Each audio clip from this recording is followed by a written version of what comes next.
আসসালামু আলাইকুম। কামরুন কিচেনে আপনাদেরকে আরেকবার স্বাগতম। বেটি বেগুনের রেসিপি নিয়ে আসছি আমি। এটা একটা কড়াইতে আমি সামান্য পরিমাণ তেল দিয়েছি। আমি বিটি বেগুনগুলা ধুয়ে পরিষ্কার করে এবার তেলের মধ্যে দিয়েছি। এবার নাড়াচাড়া করে আমি বিটি বেগুনগুলো ভেজে নিব। এগুলো আমি নাড়তে একটা পর্যায়ে একটা কালার চলে আসবে। কালার আসা পর্যন্ত আমি এগুলো ভাজবো। এগুলো নরম হয়ে আসা পর্যন্ত।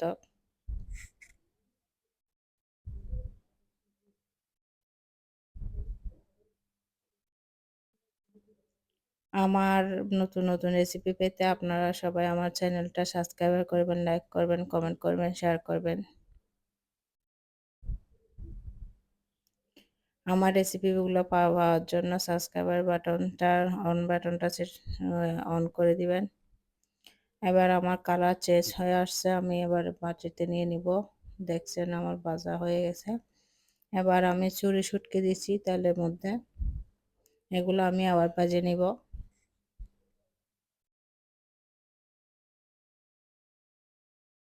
এটা পিট করে আমি সবগুলা ভেজে নিব।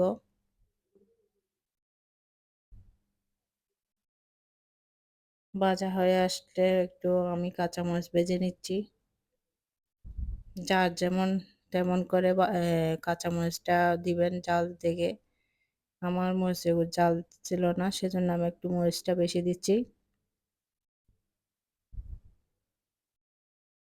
মরিচ ভাজা হওয়া শেষ হয়েছে, আমি নেমে নিয়েছি। এবার শুটকিগুলো আমার প্রায় ভাজা হয়ে আসছে। এবার আমি একটা গ্লাস দিয়ে সবগুলা আমি ডলে নিয়েছি।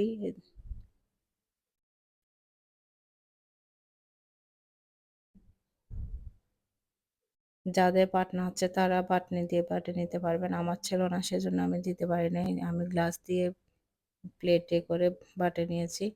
এখানে আমি 3টি পেঁয়াজ কুচি দিয়েছি।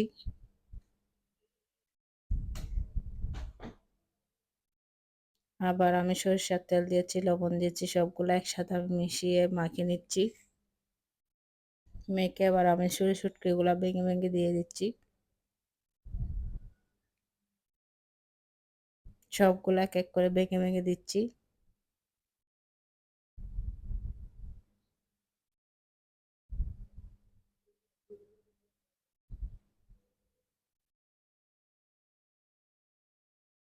সবগুলো ভেঙে এবার সবগুলো একসাথে করে আমি মেখে নিচ্ছি।